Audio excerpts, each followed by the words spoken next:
प्रवेश कर चुके हैं हिंदी नॉवेल मास्टर की उस गुप्त दुनिया में,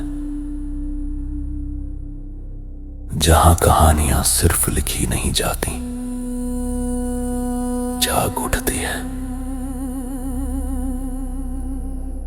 यहां हर छाया के पीछे एक रहस्य छिपा है, हर कदम पर एक अनसुनी फुसफुसाहट, और हर कहानी आपको उस अंधेरे दरवाजे तक ले जाती है जिसे खोलने की हिम्मत हर किसी में नहीं होती। डिस्क्लेमर: इस संसार के सभी पात्र, घटनाएं और स्थान कल्पना के धुएं से जन्मे हैं। इनका किसी वास्तविक व्यक्ति, संस्था या घटना से कोई संबंध नहीं है। यदि कोई समानता लगे तो याद रखिए, संयोग भी कभी कभी कहानी का हिस्सा बन जाता है। ये सामग्री केवल मनोरंजन और कल्पनाओं की रहस्यमयी यात्रा के लिए है। अध्याय 241। आज का मैं बेमिसाल हूँ। इसका क्या मतलब है? कुणाल शाह ने जब यश की दहाड़ सुनी तो वह तुरंत मुड़ा और देवांश ठाकुर के सामने आकर खड़ा हो गया। उसने अपने शरीर से आक्रामक हो रहे यश का रास्ता रोका और चुनौती भरे स्वर में बोला। रणवीर गिल की आवाज बहुत धीमी थी, इसलिए कुणाल और बाकी लोगों ने उसे नहीं सुना। कुणाल को लगा कि यश अभी भी देवांश पर हमला करने वाला है। कुणाल की बातें सुनकर देवांश को थोड़ी शर्मिंदगी महसूस हुई। उसने उस जमाने में कुणाल के साथ इतना बुरा बर्ताव किया था, फिर भी कुणाल न केवल कोई बैर नहीं रख रहा था, बल्कि सक्रिय रूप से मामला सुलझाने में उसकी मदद कर रहा था। जहां तक उस पैसे की बात थी जो देवांश ने उससे उधार लिया था, उसने उसका जिक्र तक नहीं किया।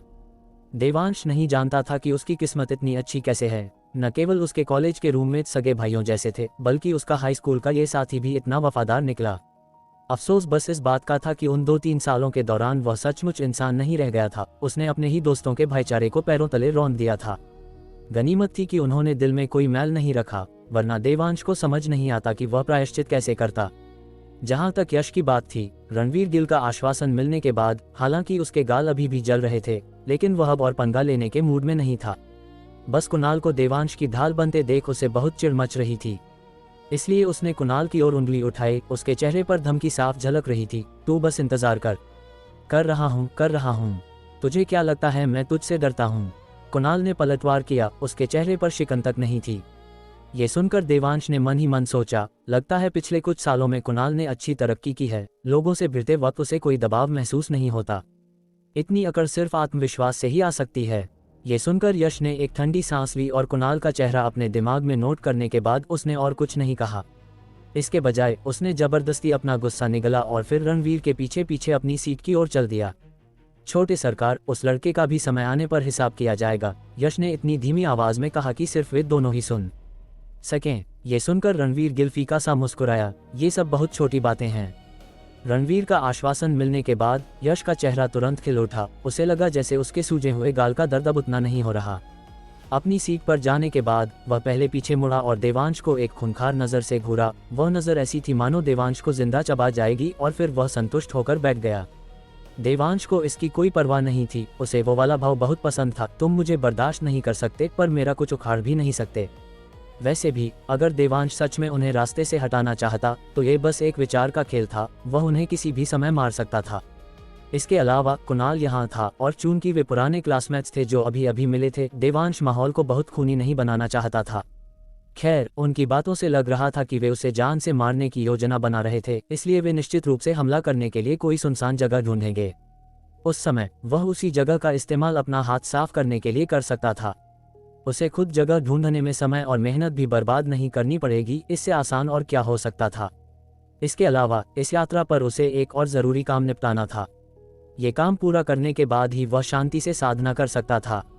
इसलिए इस काम को पूरा करने से पहले दुश्मन को सतर्क करने से बचने के लिए लो प्रोफाइल रहना ही सबसे अच्छा था। आखिरकार उस वंश के लोग जरा सी आहट पर छिप जाते हैं और फिर बाहर नहीं निकलते। जहां तक कुणाल की बात थी, यश को अपनी सीट पर लौटते देख उसने राहत की सांस ली। टकराव टलने के बाद सभी अपनी अपनी सीटों पर लौट आए और डिब्बे में अजीब सी शांति छा गई। कशिश खन्ना अपनी सीट पर वापस नहीं गई, इसके बजाय वह देवांश के सामने वाली सीट पर बैठ गई। फिर उसकी दिशा बदली ताकि वह देवांश के आमने सामने हो सके। वह भी देवांश के बगल में बैठना चाहती थी, लेकिन दुर्भाग्य से वह जगह कुणाल ने ले ली थी और कुणाल को हटने के लिए कहने में उसे शर्मा रही थी। कुणाल अपनी सीट के सामने खड़ा हुआ। पहले उसने थोड़ी दूर नजर दौड़ाई और अपनी गर्लफ्रेंड और समीरा को बैठे हुए देखकर उसने अपनी गर्लफ्रेंड को इशारा किया, देवांश के बगल वाली सीट की ओर संकेत करते हुए। जब उसकी गर्लफ्रेंड ने सहमति में सिर हिलाया तो वह देवांश के बगल वाली खाली सीट पर बैठ गया।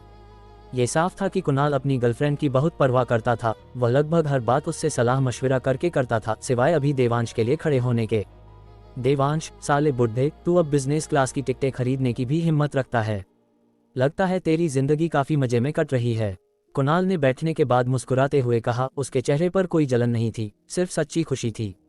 ये देखकर कि देवांश हाई स्पीड रेल में सफर कर सकता है, वह समझ गया कि देवांश वह व्यक्ति नहीं था जो कर्ज लेकर भाग गया हो। ये देखकर कि वह बिजनेस क्लास का टिकट खरीद सकता है, वह जान गया कि देवांश की आर्थिक स्थिति काफी अच्छी होनी चाहिए। हालांकि उसने विस्तार से नहीं पूछा था, लेकिन इन दो बातों से उसे पता चल गया था कि देवांश अब 2 साल पहले वाला देवांश नहीं था। बेशक ये सिर्फ उसका अनुमान था, असलियत क्या थी ये तो सिर्फ देवांश ही जानता था। लेकिन चाहे जो भी हो, कुणाल देवांश को फिर से देखकर सचमुच खुश था। ये सुनकर देवांश थोड़ा शर्मिंदा होकर मुस्कुराया। पिछले 2 सालों में मैं थोड़ा बेवकूफ़ बन गया था और अपने भाइयों को निराश किया, लेकिन अब मैं बदल गया हूँ। मैं बिना किसी अतिशयोक्ति के कह सकता हूँ कि अब मैं गजब का धांसू बन गया हूँ। धत्तेरी, कशिश खन्ना ने देवांश को अपने दोस्तों के सामने इतना रिलैक्स और मजाकिया कभी नहीं देखा था, इसलिए उसकी हंसी छूट गई। ये देखकर कुणाल ने तुरंत कशिश की ओर इशारा किया और देवांश पर हंसा। देख तू कितनी डींगे हाँक रहा है, कैंपस ब्यूटी। कशिश भी इसे बर्दाश्त नहीं कर पा रही। तुझे मुझ पर यकीन नहीं है, देवांश ने सफाई दी। उसे बात हजम नहीं हुई। अभी अभी वो बेवकूफ बलदेव व्यायामशाला का छोटा मालिक, मैंने उसे 3 तमाचे रसीद किए और उसने चूतक करने की हिम्मत नहीं की। क्या ये धांसू नहीं है? यश, लानत है मुझ पर। ये कहते हुए वह खड़ा होने ही वाला था, लेकिन रणवीर गिल ने उसे दबा दिया। अगर तू इतना ही धांसू है तो अभी कैंपस ब्यूटी कशिश तुझ पर क्यों हंसी? कुणाल को उस पर बिल्कुल भरोसा नहीं था। नहीं नहीं, मैं उस बात पर नहीं हंसी, मैं तो उस पर हंस रही थी। कशिश को समझ नहीं आ रहा था कि इस पल देवांश का वर्णन कैसे करे, और थोड़ा सोचने के बाद उसने कहा, खैर ये वाकई बहुत ताकतवर है। ताकतवर? गलियारे के उस पार बैठे आर्यन मल्होत्रा से रहा नहीं गया और उसने तंज कसा। फिर उसने भी अपनी सीट घुमा ली। बिल्कुल एक घरेलू आशिक जो औरतों के टुकड़ों पर पलता है और अमीर औरतों के साथ चिपक कर आगे बढ़ता है, वो तो ताकतवर होगा ही। कुणाल, उसने देवांश को संदेह से देखा। उसके चेहरे पर घोर निराशा थी। क्या ये जो कह रहा है वो सच है? बिल्कुल सच है। आर्यन ने कुणाल की आंखों में निराशा साफ देखी और उसकी आंखों में तुरंत चमक आ गई। मुंबई के हाई क्लास सर्कल में कौन नहीं जानता कि देवांश ठाकुर रिया कपूर का रखा हुआ पालतू है। उद्धरण चिन्ह ... विस्मयादिबोधक चिन्ह उद्धरण चिन्ह। कुणाल ने अपनी बाहें सिकोड़ ली, फिर देवांश की ओर देखा जिस रिया कपूर की यह बात कर रहा है। क्या वह मुंबई के 100 साल पुराने कपूर परिवार की चीफ ऑफ गॉडेस रिया कपूर है? देवांश ने सिर हिलाया। क्या मुंबई में कोई दूसरी रिया कपूर भी है? तो तुम सच में उसके टुकड़ों पर पल रहे हो? देवांश, तुमने मुझे बहुत निराश किया। कुणाल का दिल टूट गया, उसका चेहरा मायूसी से भर गया। मुझे उम्मीद नहीं थी कि तुम इस तरह के इंसान होगे। कुणाल की प्रतिक्रिया देखकर आर्यन और कबीर सेठी की हंसी लगभग छूट ही गई थी। लेकिन तभी कुणाल ने अचानक विषय बदल दिया। सत्यानाश हो तेरा, तूने मुझे इतनी अच्छी चीज के बारे में बताया भी नहीं। जल्दी बता, क्या इस रिया कपूर के कोई भाई बहन हैं? आर्यन, कबीर सेठी। देवांश पहले से जानता था कि कुणाल पूरी बाजी पलट देगा, इसलिए उसने उसकी पिछली निराशा और टूटे दिल को दिल पर नहीं लिया। केवल आर्यन जैसे बेवकूफ ही उस पर विश्वास करेंगे। जहां तक मुझे पता है कोई नहीं होना चाहिए, देवांश ने दृढ़ता से सिर हिलाते हुए उत्तर दिया। उद्धरण चिन्ह ... उद्धरण चिन्ह। कुणाल ने बाहें सिकोड़ी और एक पल के लिए सोचा, फिर उम्मीद भरी नजरों से देवांश को देखा। मुझे लगता है कभी कभी तुम्हें जेंडर को लेकर बहुत सख्त नहीं होना चाहिए, मतलब उसका कोई भाई तो पक्का होगा ना। अध्याय 242। अपनी बात सुन, क्या तू इंसानों वाली भाषा बोल रहा है? कशिश खन्ना, उसे उम्मीद नहीं थी कि देवांश के दोस्त का ऐसा शौक होगा। आर्यन, कबीर सेठी और बाकी लोग भी बेहद हैरान लग रहे थे, लेकिन फिर उन्हें याद आया कि कुणाल की शादी जल्द ही होने वाली है और महसूस किया कि वह उन्हें घिनौना महसूस कराने के लिए जानबूझकर मजाक कर रहा था।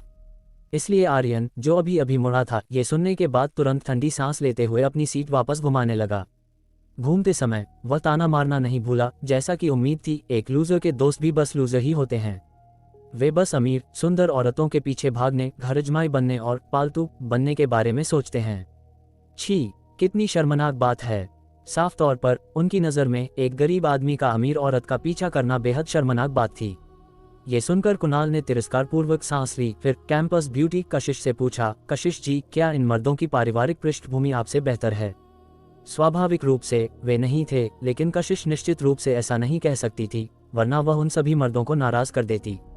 हालांकि उसे परवाह नहीं थी, लेकिन उसकी अच्छी परवरिश उसे ऐसा करने की अनुमति नहीं देती थी। इसलिए कशिश खन्ना चुप रही। ये देखकर कुणाल ने देवांश की ओर देखा। देवांश मुस्कुराया, अगर इन सबको मिला भी दिया जाए तो भी वे बराबरी नहीं कर सकते। रणवीर गिल, चूंकि तुम में से कोई भी इसका खंडन नहीं कर रहा है, इसका मतलब है कि तुम सभी देवांश के बयान से सहमत हो, है ना? कुणाल ने अपनी बात पूरी की, दांत दिखाते हुए हंसा, तो तुम लोगों का कशिश के पीछे भागना भी तो असल में एक अमीर सुंदर औरत के पीछे भागना ही है ना? बकवास। छोटे सरकार, रणवीर और मिस खन्ना की जोड़ी एकदम सही है, रब ने बना दी जोड़ी। पूरे महाराष्ट्र में यह एक खूबसूरत कहानी है। तुम लूजर लोग तुलना कैसे कर सकते हो? आर्यन खड़ा हो गया और पलटवार किया। ये सुनकर कुणाल ने अपनी मुस्कान छोड़ दी, खड़ा हो गया और उसका चेहरा आक्रामकता से भर गया। एक खूबसूरत कहानी? तुम सब बस अमीर औरतों के टुकड़ों पर पलना चाहते हो।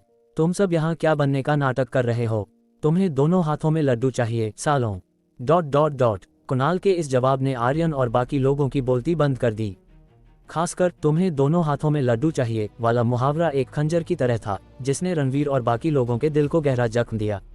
देवांश को बर्दाश्त न कर पाने का उनका कारण बस यही था कि उन्हें लगता था कि देवांश जैसे लूजर, कारिया कपूर और कशिश खन्ना जैसी दो अमीर और सुंदर औरतों द्वारा पसंद किया जाना बेहद नाइंसाफी है। इसलिए वे लगातार देवांश का मजाक उड़ाते थे कि वह एक रखा हुआ आदमी और पालतू है, ये कहते हुए कि वह मर्दों के नाम पर कलंक है। लेकिन अगर वे देवांश की जगह होते तो वे इसे स्वर्ग में बनी जोड़ी, एक व्यावसायिक गठबंधन मानते और उन्हें बिल्कुल भी नहीं लगता कि वे किसी के टुकड़ों पर पल रहे हैं। विशुद्ध दोहरा रवैया, चित भी मेरी पट भी मेरी। बस बात यह थी कि किसी ने उन्हें पहले कभी बेनकाब नहीं किया था, इसलिए वे खुद भी इस पर विश्वास करने लगे थे। अब जब कुणाल ने इस नकाब को बेरहमी से नोच दिया था तो स्वाभाविक रूप से उनके चेहरे शर्म से जलने लगे। यश, जो बहुत पहले से कुणाल को नापसंद करता था, और भी अधिक क्रोधित हो गया और खड़ा हो गया, कुणाल को पीटने के लिए दौड़ने को तैयार। ये देखकर कुणाल पूरी तरह से बेपरवाह रहा और अपनी हंसी नहीं रोक पाया। देखा, मैंने सही नस दबा दी, इसलिए तुम शर्मिंदगी के मारे गुस्सा हो रहे हो। अगर मैं गलत नहीं हूं तो तुम्हारी गर्लफ्रेंड तान्या का पारिवारिक बैकग्राउंड तुमसे कहीं बेहतर है ना? हा। यश, तान्या। न केवल तान्या और यश के पास कोई जवाब नहीं था, यहाँ तक कि देवांश भी थोड़ा अवाक था। उसे उम्मीद नहीं थी कि कुणाल इतना उग्र होगा, सीधे लोगों की कमजोर नस पर वार करेगा और बहस करते समय सीधे जानलेवा हमला करेगा। मुझे लगता है कि तुम्हें अब कुणाल नहीं कहा जाना चाहिए, ये तुम्हारे नाम का अपमान है। तुम अपना नाम बदलकर कुणाल वन शॉट क्यों नहीं रख लेते? देवांश ने हंसते हुए कहा। लड़ाई में देवांश कभी नहीं हारा था, लेकिन जब बहस करने की बात आई तो देवांश ने कुणाल के सामने हार मान ली। बेशक ये देवांश की इस प्रवृत्ति से भी जुड़ा था कि जहां संभव हो वहां बोलने के बजाय हाथ पैर चलाना बेहतर है। देवांश को जिसकी उम्मीद नहीं थी वह ये थी कि कुणाल ने उसकी बात सुनकर तुरंत एक शर्मीले भाव के साथ कहा, ये तुम क्या कह रहे हो? मैं बहुत सरल स्वभाव का हूं और आमतौर पर लोगों से बहस नहीं करता। देवांश, अब उसका सचमुच मन कर रहा था कि कोई मंत्र फूंक कर कुणाल का मुंह सिल दे। तुम्हारे बहस करने के कौशल को देखकर कोई कैसे मान सकता है कि तुमने इसे बिना व्यापक अनुभव के विकसित किया होगा? भूत भी इस पर विश्वास नहीं करेंगे। हालांकि जो चीज देवांश को बहुत उत्सुक बना रही थी वह ये थी कि कुणाल के पास ऐसा कौन सा बैकअप था जो उसे आर्यन और बाकी लोगों का इतना खुलकर और बेधड़क सामना करने की अनुमति देता था। लगता है इसके बारे में पूछने के लिए समय निकालना पड़ेगा। यश अंततः खड़ा नहीं हुआ। जाहिर है वे कुणाल जैसे व्यक्ति से काफी परेशान थे जो नियमों के हिसाब से नहीं खेलता था। आखिरकार कुणाल सचमुच पुलिस को बुला सकता था। अगर दोनों समूह थाने में पहुंच जाते तो लड़ाई शुरू करने वालों को संभवतः कुछ दिनों के लिए हिरासत में लिया जाता, जबकि देवांश और कुणाल को जल्दी छोड़ दिया जाता, जिससे उन्हें दोबारा ढूंढना और भी मुश्किल हो जाता। ये देखकर कि सबने बोलना बंद कर दिया है, कुणाल संतुष्ट होकर बैठ गया, फिर अपना सिर झुकाकर पूछा, क्या तुम्हारी शादी नहीं हुई थी? तुम फिर से रिया कपूर का पीछा क्यों कर रहे हो? सिया इतनी अच्छी औरत है, वह पिछले कुछ सालों से तुम्हारे प्रति वफादार रही है और तुम्हारे साथ इतनी कठिनाइयां झेली हैं। अगर तुमने उसे धोखा देने की हिम्मत की तो क्या तुम्हें यकीन है कि मैं तुम्हारी खाल नहीं उधेड़ दूंगा। देवांश ने एक फीकी मुस्कान दी, ये जानते हुए कि उसके भाइयों की नज़र में सिया निश्चित रूप से एक आदर्श नारी थी। बेशक वह वास्तव में लगभग परिपूर्ण थी, सिवाय इसके कि वह थोड़ा ज़्यादा सोचने की आदी थी। हालांकि ज़्यादा सोचना तो लगभग हर औरत की फितरत होती है। क्या यहाँ बैठी कशिश खन्ना भी ज़्यादा सोचना पसंद नहीं करती? तुम इनकी बातों पर विश्वास करते हो? देवांश ने झुंझला कर पलटवार किया। कुणाल, तो फिर रिया कपूर का क्या चक्कर है? देवांश ने एक पल के लिए सोचा, फिर संक्षेप में और सच्चाई से कहा, उसने मुझे चाहा लेकिन मैं राजी नहीं हुआ। कुणाल की आंखें फटी की फटी रह गईं। अपनी बात सुन, क्या ये किसी इंसान के बोल हैं? मैं गंभीर हूँ, देवांश ने बेबसी से कहा। सिर्फ इसलिए कि मैंने विरोध किया और वह बेसब्र थी, उसने ये बहुत जाहिर कर दिया। और फिर ये बेवकूफ़ जिन्हें अंगूर नहीं मिल सके और कहते हैं कि अंगूर खट्टे हैं, मुझसे नफरत करने लगे। कबीर सेठी, आर्यन, यश, तेरी तो, कुणाल, साले, बुढ़े, कुछ साल न मिलने के बाद तेरी डींगे हाँकने की कला सचमुच आसमान छू रही है। तुझे लगता है मैं इस पर विश्वास करूंगा? मानो या न मानो, देवांश ने हताश होकर कहा। ऐसा क्यों है कि हर बार जब मैं सच बोलता हूँ तो कोई मुझ पर विश्वास नहीं करता? हालांकि कशिश की आंखें चमक उठी। मुझे तुम पर विश्वास है। देवांश ने जल्दी से कहा, विश्वास मत करो, मैं इसे झूठ बोल रहा हूँ। मैं बस रिया कपूर के टुकड़ों पर पल रहा हूँ। कुणाल, क्या बकवास है? जिन्हें विश्वास करना चाहिए वे नहीं करते, और जिन्हें विश्वास नहीं करना चाहिए वे बेमतलब ही कर लेते हैं। जाने दो, मैं थक गया हूँ, अब और सफाई नहीं, भाड़ में जाए सब। वैसे तुम आजकल क्या कर रहे हो? देवांश ने पूछने का मौका भुनाया। कुणाल ने ये सुना और उदासी से मुस्कुराए बिना नहीं रह सका। मैं लगभग दिवालिया हो चुका हूँ, इसीलिए मैं इस रेलू आशिक के दोस्त से पैसे उधार लेने आया हूँ। देवांश सन रह गया। तू लगभग दिवालिया हो चुका है और फिर भी तूने जमीन, आसमान और हवा को चुनौती देने की हिम्मत की। कुणाल ने दांत दिखाए। दिवालिया होने में क्या बुराई है? वे तुम्हें इस तरह परेशान कर रहे हैं तो क्या मुझे बस खड़े होकर तमाशा देखना चाहिए? मैं, कुणाल शाह, ऐसा नहीं कर सकता। देवांश पूरी तरह से अवाक था। क्या तू जानता भी है कि वे कौन हैं? कुणाल ने सिर हिलाया। किसे परवाह है कि वे कौन हैं? जो कोई भी मेरे भाई को परेशान करने की हिम्मत करेगा उसे मैं छठी का दूध याद दिला दूंगा। बोलने के बाद कुणाल ने हिचकिचाते हुए पूछा, क्या उन सबके पास ऊंची पहुंच है? देवांश ने सिर हिलाया, और उनकी पहुंच बहुत बड़ी है। वो लड़का जिसका नाम समीरा है, वो मुंबई गैरिसन एरिया के कमांडर का पोता है। कुणाल जम गया, फिर गालियां देने लगा। ध तेरे की, तूने पहले क्यों नहीं बताया? देवांश, तूने पूछा नहीं। कुणाल, अध्याय 243, देशमुख परिवार की ईशा। हे भगवान, तू तो महाठग है। कुणाल ने अपना सिर हिलाया और आह भरी, लेकिन उसके चेहरे पर कोई निराशा या पछतावा नहीं था। इसके बजाय वह मुस्कुरा रहा था। ये साफ था कि वह रणवीर गिल और बाकी लोगों को सिर्फ उनके विशेष रुतबे की वजह से ज्यादा भाव नहीं देता था। अब डर नहीं लग रहा कि तूने बड़े बड़े अधिकारियों के, रईसजादों से पंगा ले लिया है? देवांश ने हंसते हुए पूछा। बिल्कुल वैसे ही जैसे वह हाई स्कूल में अपने दोस्त के मुसीबत में पड़ने पर मजे लेता था। डर किस बात का? मैं अपनी रोजी रोटी के लिए उन पर निर्भर नहीं हूँ। अगर उनमें इतनी ही दम है तो मुझे ब्लैकलिस्ट करके दिखाएं। कुणाल चीजों को साफ देख रहा था, बिल्कुल भी घबराया नहीं और एक पुराने अनुभवी की तरह स्थिर बना रहा। ये सुनकर देवांश कुणाल को थम्स अप दिए बिना नहीं रह सका। आज के समाज में अनगिनत लोग अमीरों की चापलूसी करते हैं और गरीबों को दुत्कारते हैं। भले ही अमीर उनकी जरा भी मदद न करें, फिर भी वे कुत्तों की तरह उनके तलवे चाटते हैं, इस हद तक कि वे अपना सरनेम तक भूल जाते हैं। लेकिन कुणाल अलग था। हालांकि उसकी कंपनी दिवालिया होने की कगार पर थी और वह निवेशकों की तलाश कर रहा था, फिर भी उसने अपना स्वाभिमान बनाए रखा और चंद सिक्कों के लिए किसी के सामने नहीं झुका।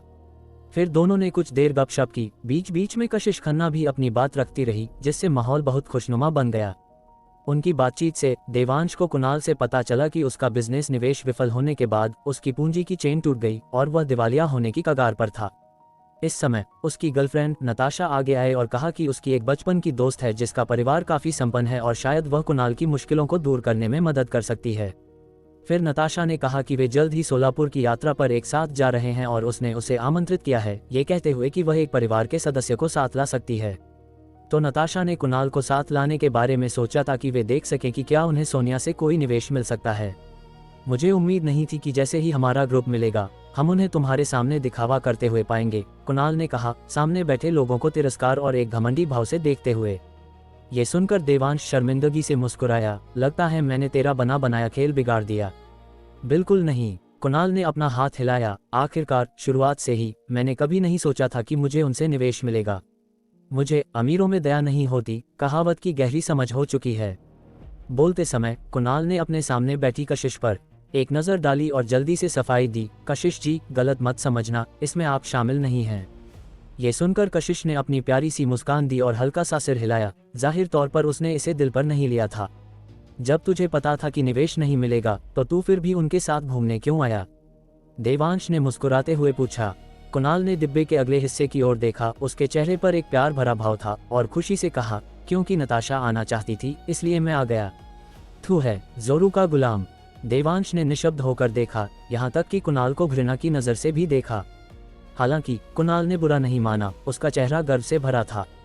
और कशिश कुणाल को अपनी गर्लफ्रेंड पर इतना लट्टू होते देख तुरंत देवांश को शिकायत भरी नज़रों से देखने लगी, मानो कह रही हो, देखो दूसरे लड़के अपनी गर्लफ्रेंड के लिए कितने समर्पित हैं। मैंने तो तुम्हें प्रपोज भी किया है, फिर भी तुम मेरे प्रति इतने ठंडे क्यों हो? देवांश ने केवल उस पर एक नज़र डाली और फिर उसे नज़रअंदाज कर दिया। तुम जितनी चाहो शिकायत कर सकती हो, इसका मुझसे कोई लेना देना नहीं है। हालांकि देवांश ये भी समझ गया था कि उसका हाई स्कूल का साथी नताशा के प्यार में पागल था और साधारण समझाने बुझाने से शायद काम नहीं चलेगा। जहां तक मुझे पता है तुम्हारी गर्लफ्रेंड का सोनिया के साथ अच्छा रिश्ता है। अगर तुम ईमानदार हो तो मेरा मानना है कि सोनिया को तुम में निवेश करना चाहिए। कशिश खन्ना ने अचानक इस पल कहा। आपका क्या मतलब है? कुणाल को थोड़ी दिलचस्पी हुई और वह पूछे बिना नहीं रह सका। सोनिया और मैं यूनिवर्सिटी में रूममेट्स थे। कुछ दिन पहले उसने मुझसे तुम्हारी गर्लफ्रेंड का जिक्र किया था। कह रही थी कि वे बचपन से साथ पले बड़े हैं, इसलिए उनका रिश्ता खास तौर पर अच्छा है।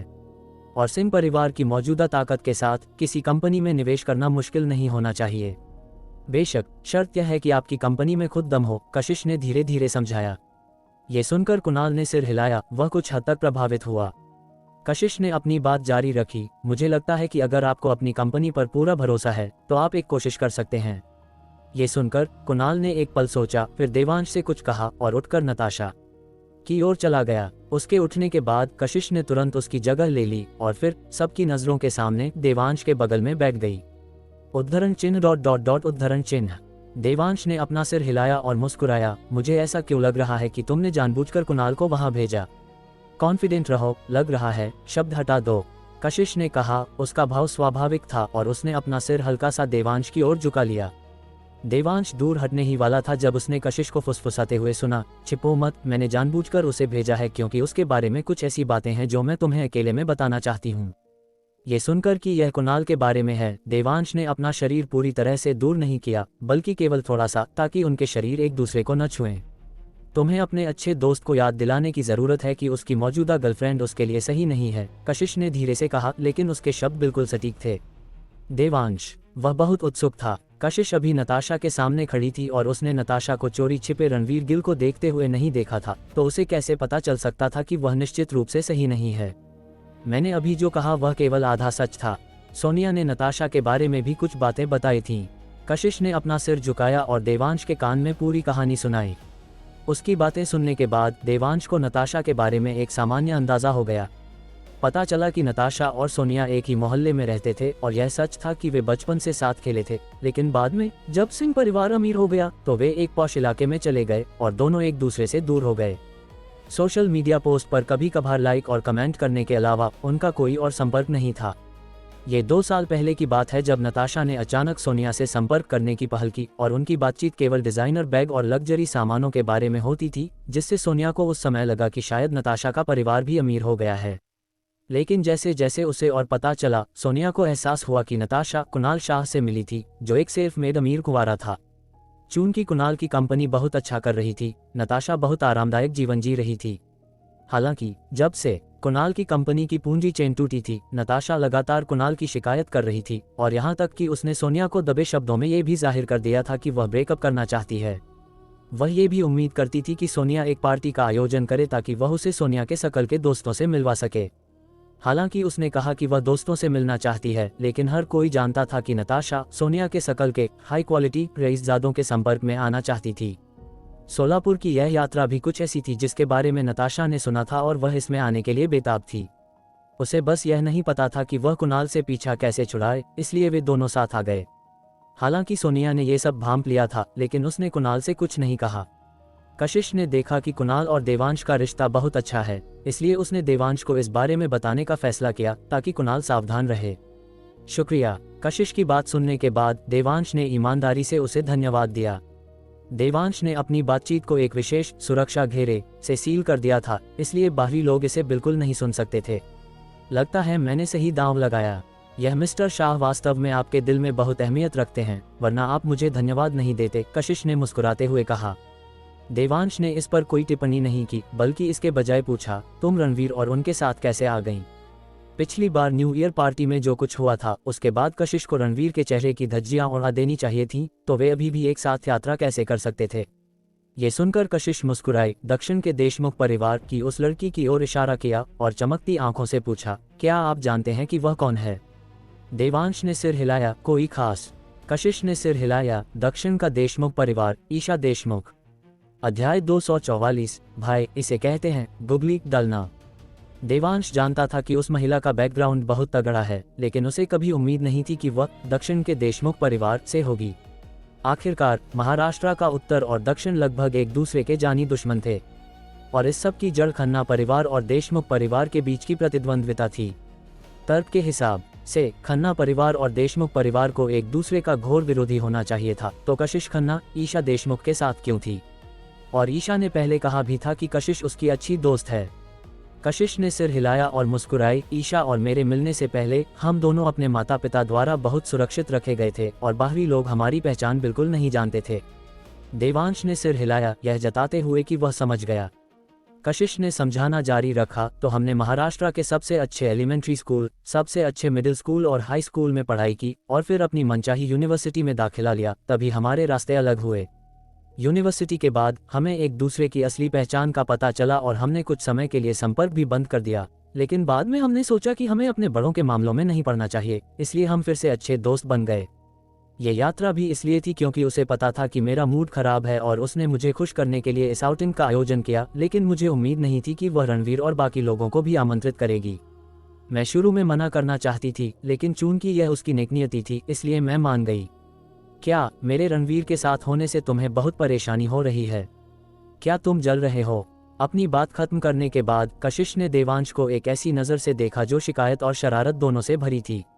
उसका मूड इसलिए खराब था क्योंकि देवांश ने उसके इजहार को ठुकरा दिया था। अब देवांश को देखकर और उसे यह पूछते हुए सुनकर कि वह रणवीर के साथ क्यों है, वह बेहद खुश थी। उद्धरण चिन्ह ... उद्धरण चिन्ह। देवांश ने कशिश को ऐसे देखा जैसे वह कोई बेवकूफ़ हो, फिर उसे कुछ याद आया और पूछा, क्या तुम इस बार सोलापुर जा रही हो? हाँ, क्यों? कशिश को शायद कुछ याद आया और उसकी आंखें चमक उठी। क्या तुम भी सोलापुर जा रहे हो? हम साथ क्यों नहीं चलते? देवांश ने सिर हिलाया, मैं वास्तव में सोलापुर जा रहा हूँ, लेकिन मुझे दूसरे काम निपटाने हैं। तुम लोग खुद मजे करो। जैसे ही उसने बोलना खत्म किया, देवांश ने आसपास के सुरक्षा घेरे को हटा दिया और कशिश से बात करना बंद कर दिया। हालांकि उनके साथ रहने से उसका ठिकाना और पहचान प्रभावी ढंग से छिप सकती थी, जो सोलापुर की उसकी यात्रा के लिए फायदेमंद होता, नुकसानदेह नहीं। हालांकि देवांश कशिश के साथ बहुत अधिक संपर्क नहीं रखना चाहता था, इसलिए उसने इसे जितना हो सके टाला। इस बीच कबीर, आर्यन और बाकी लोग जो आगे बैठे थे इस तरफ ध्यान दे रहे थे। वे कोई आवाज नहीं सुन सकते थे, केवल कशिश को सक्रिय रूप से अपना सिर देवांश की ओर झुकाते हुए देख सकते थे, जो एक बहुत ही अंतरंग इशारा था। रणवीर अपने रुतबे के भरोसे जांच करने के लिए नहीं उठा, लेकिन कबीर और बाकी लोगों से इसके बारे में जानने के बाद वह गुस्से से लाल हो गया और देवांश को मारने की उसकी इच्छा पहले से कहीं ज्यादा प्रबल हो गई। इसलिए उसने कबीर को एक नज़र दी और वह तुरंत समझ गया। अपना फ़ोन निकाला और तान्या को एक टेक्स्ट मैसेज भेजा। तान्या द्वारा टेक्स्ट मैसेज देखने के बाद उसने नताशा को चोरी छिपे एक इशारा किया और ये देखकर नताशा ने भी हल्का सा सिर हिलाया। जल्द ही नताशा ने कुणाल के कान में कुछ कहा और कुणाल ने फिर नताशा का हाथ थाम लिया और चेहरे पर मुस्कान लिए देवांश के पास पहुंचा। देवांश, मैं तुम्हें औपचारिक रूप से मिलवाता हूं, यह मेरी मंगेतर नताशा है। नताशा, यह मेरा जिगरी यार देवांश है, जो हाई स्कूल में 3 साल तक मेरा बेंचमेट था।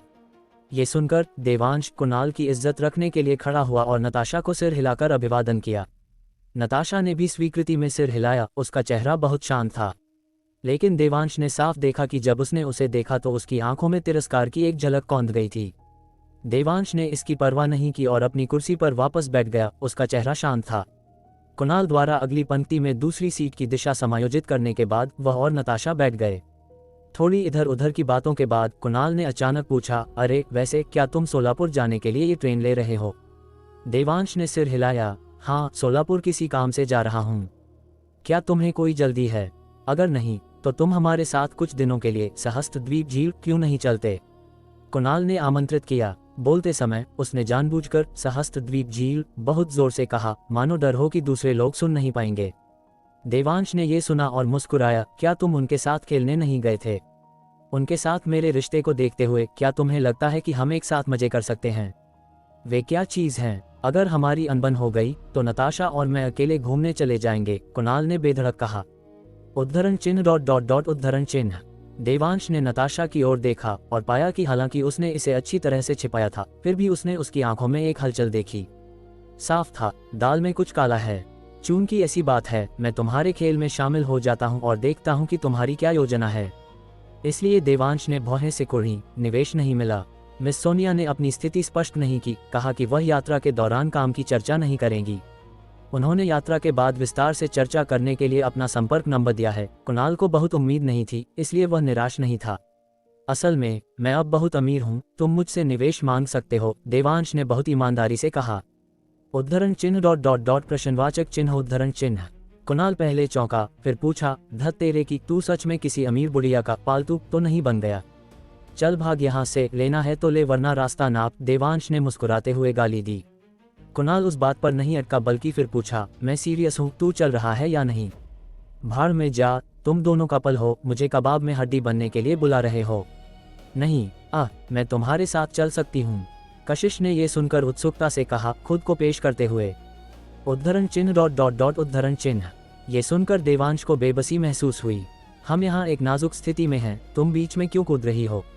किसी ने तुम्हें रिलैक्स होने के लिए प्यार से बाहर आमंत्रित किया, लेकिन तुम हमारे साथ आ रही हो। ये भावनात्मक या तार्किक रूप से सही नहीं होगा, है ना? कोई बात नहीं, ईशा ने मूल रूप से मुझे रिलैक्स होने के लिए आमंत्रित किया था क्योंकि मेरा मूड खराब था। अब जब मैंने तुम्हें देख लिया है तो मेरा मूड बहुत अच्छा है और मुझे अब रिलैक्स होने की जरूरत नहीं है, कशिश ने मुस्कुराते हुए कहा, देवांश को उम्मीद भरी नजरों से देखते हुए। देवांश, ये सुनकर कुणाल जोर से हंस पड़ा। चलो ठीक है, फैसला हो गया। मैं बाद में एक कार किराए पर लूंगा और हम सोलापुर में कुछ दिनों तक खूब मजे करेंगे।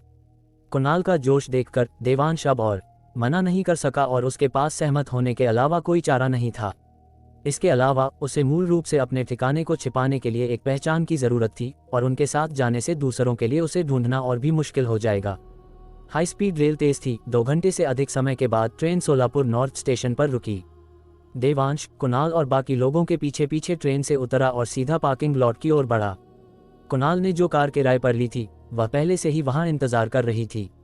औपचारिकताएं पूरी करने के बाद चारों कार में बैठ गए और फिर कुणाल ने एक्सीलेटर पर पैर रखा, शहर के केंद्र की ओर गाड़ी दौड़ा दी।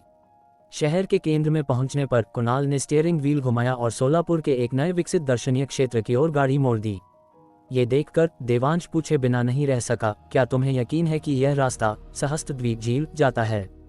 देवांश ने साफ देखा कि ये दिशाएं पूरी तरह से अलग थीं। नहीं, यह नहीं जाता, कुणाल ने शांति से कहा। किसने कहा कि हम सहस्त्रद्वीप झील जा रहे थे? देवांश, डिब्बे में मौजूद हर किसी ने सुना। ये सुनकर कुणाल मुस्कुराया, तो फिर वहां न जाने का और भी बड़ा कारण है। बोलने के बाद कुणाल रुका, फिर समझाया, तूने उन्हें इतना नाराज कर दिया है। क्या ट्रेन से उतरने के बाद वे तुझसे बदला लेने की कोशिश नहीं करेंगे? इसलिए मैंने जानबूझकर कहा कि हम सहस्त्रद्वीप झील जा रहे हैं, लेकिन हम असल में एक विला रिजॉर्ट में जा रहे हैं। मेरे भाई, इसे कहते हैं गुगली डालना। देवांश ने यह सुना, अपना सिर हिलाया और मन ही मन हंसे बिना नहीं रह सका। मूर्ख, तेरी गर्लफ्रेंड के होते हुए जो एक चलती फिरती जासूस है, उन्हें हमारे ठिकाने का पता चल ही जाएगा, भले ही हम धरती के किसी भी कोने में भाग जाएं। अध्याय 245, प्राइवेट सिनेमा वाले 2 डबल रूम, है ना? रास्ते में कुणाल ने अथाह सागर विला रिजॉर्ट के बारे में बताया जहां वे जा रहे थे। कुणाल के अनुसार अथाह सागर रिजॉर्ट उसके एक अच्छे दोस्त के किसी बुजुर्ग ने खोला था। हालांकि यह अभी हाल ही में खुला था, लेकिन सोलापुर में यह पहले से ही काफी मशहूर था। वास्तव में सोलापुर में एक पैटर्न बन चुका था, उत्तर में सहस्त्रद्वीप झील और दक्षिण में अथाह सागर। इसके अलावा केवल नाम से ही यह साफ था कि यह रिजॉर्ट सहस्त्रद्वीप झील को पछाड़ने का इरादा रखता था और हाई स्पीड रेल स्टेशन से रिजॉर्ट के प्रवेश द्वार तक केवल 1 घंटे से कुछ अधिक की ड्राइव ने अथाह सागर की लोकप्रियता को और बढ़ा दिया था। 1 घंटे से ज्यादा का सफर बातों बातों में जल्दी बीत गया। जब वे पार्किंग लॉट में खड़े होकर दूर समुद्र तट और स्वतंत्र रिजॉर्ट विला को नीचे देख रहे थे तो वे सभी परियोजना के भव्य पैमाने को देखकर चकित रह गए। हालांकि इसे अथाह सागर कहा जाता था, लेकिन यह वास्तव में एक विशाल झील थी। इसके विशाल क्षेत्रफल के कारण जो जहां तक नजर जाती थी वहां तक फैली हुई थी, ये दूर से बिल्कुल एक अंतहीन समुद्र जैसी दिखती थी। जिस चीज ने उन्हें चकित कर दिया वह थी सफेद रेत की लंबी तटरेखा और उतले पानी में बने विला की कतारें। और कुछ कहे बिना भी अकेले इन विला की लागत कई 100 करोड़ से कम नहीं रही होगी। विशेष रूप से पार्किंग लॉट से सबसे दूर स्थित 10 विला जो बेहद बड़े क्षेत्र में फैले हुए थे और प्रत्येक विला कम से कम 100 गज की दूरी से अलग था। दूर से वे समुद्र में खड़े महलों की तरह दिखते थे, अपने आभामंडल में असाधारण रूप से भव्य। साफ तौर पर अथाह सागर के पूर्वी हिस्से में पार्किंग लॉट से दूर स्थित ये विला रिजॉर्ट का तुरुप का इक्का थे। वे संभवतः वीआईपी लोगों के लिए आरक्षित थे और आम जनता के लिए नहीं खुलते थे। लेकिन ये सबसे आश्चर्यजनक हिस्सा नहीं था, क्योंकि इस अंतर्देशीय झील में तट पर महीन सफेद रेत प्राकृतिक रूप से दिखाई नहीं देगी, फिर भी उनके सामने की घुमावदार लंबी तटरेखा नर्म महीन सफेद रेत से ढकी थी। इससे पता चलता था कि यह सारी महीन सफेद रेत मानव निर्मित थी। नताशा ने एक नज़र डाली और तुरंत सफेद रेत के स्रोत को पहचान लिया और चिल्लाई, यहाँ मालदीव की महीन रेत कैसे हो सकती है। कुणाल उसकी बातों पर मुस्कुराया, तुम्हारी नज़रें वाकई पैनी हैं, तुमने एक नज़र में इस रेत को पहचान लिया। बोलने के बाद उसने समझाना जारी रखा, न केवल तटरेखा पर महीन रेत बल्कि उतले पानी के क्षेत्र में समुद्र के तल की महीन रेत भी मालदीव से हवाई जहाज द्वारा लाई गई थी। इसका उद्देश्य मालदीव को पूरी तरह से फिर से बनाना है, जिससे सोलापुर का अपना मालदीव हो सके। ये सुनकर नताशा इतने भव्य इंतजाम से बहुत प्रभावित हुई। इस पूरी तटरेखा को महीन रेत से ढकने में कितना पैसा लगा होगा। कुणाल ने सिर हिलाया, मुझे सटीक आंकड़े के बारे में पता नहीं है, लेकिन मेरे दोस्त के अनुसार सिर्फ रेत की कीमत ही करोड़ों में थी। और अथाह सागर रिजॉर्ट इसकी वजह से रातों रात हिट हो गया। जब नताशा ने करोड़ों सुना तो उसकी आंखें तुरंत चमक उठीं और उसकी इच्छा हुई कि वह उसी वक्त अपने जूते उतार दे और इसे महसूस करे।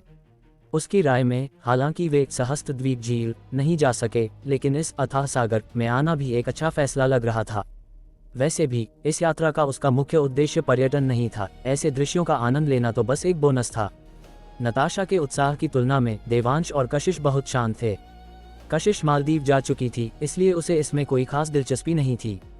और देवांश, उसने कैसी कैसी पवित्र भूमि नहीं देखी थी, वह ऐसी सांसारिक चीज़ों से कैसे चकित हो सकता था। वैसे भी उसका मन शुरू से ही पर्यटन में नहीं था, इसलिए उसे कोई फर्क नहीं पड़ता था कि वे कहाँ गए। बातचीत करते हुए कुणाल ने अपने अच्छे दोस्त के मोबाइल फोन पर कॉल किया। जल्द ही वे मिलने की जगह पर सहमत हो गए और फिर समूह कुणाल के नेतृत्व में अपनी मंजिल की ओर चल पड़ा। जैसे ही वे पार्किंग लॉट से निकले, लोगों का एक समूह पास आया। सबसे आगे वाला व्यक्ति लगभग कुणाल की ही उम्र का था, जो डिजाइनर कपड़ों में था, और उसके पीछे 5-6 लोग थे, जिससे एक मजबूत रुतबा झलक रहा था। कुणाल ने थोड़ा सिर घुमाया और उनका परिचय दिया, ये वही दोस्त है जिसका मैंने जिक्र किया था, दीपक। वह वर्तमान में रिजॉर्ट का प्रभारी है।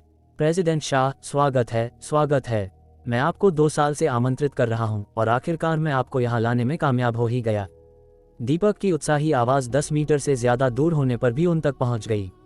कुणाल मुस्कुराया और उसका अभिवादन करने गया, शिष्टाचार का आदान प्रदान किया। शिष्टाचार के बाद कुणाल ने देवांश और बाकी लोगों का दीपक से परिचय कराया। हालांकि दीपक उन सभी के प्रति बाहर से विनम्र था, लेकिन वह स्पष्ट रूप से कशिश में अधिक रुचि रखता था, इस हद तक कि उसने कुणाल की उपेक्षा कर दी। कुणाल ने इसका बुरा नहीं माना, लेकिन नताशा का चेहरा ईर्ष्या से भरा था। हालांकि उसने अपनी जलन को बहुत अच्छी तरह से छिपाया और कुणाल ने ध्यान नहीं दिया।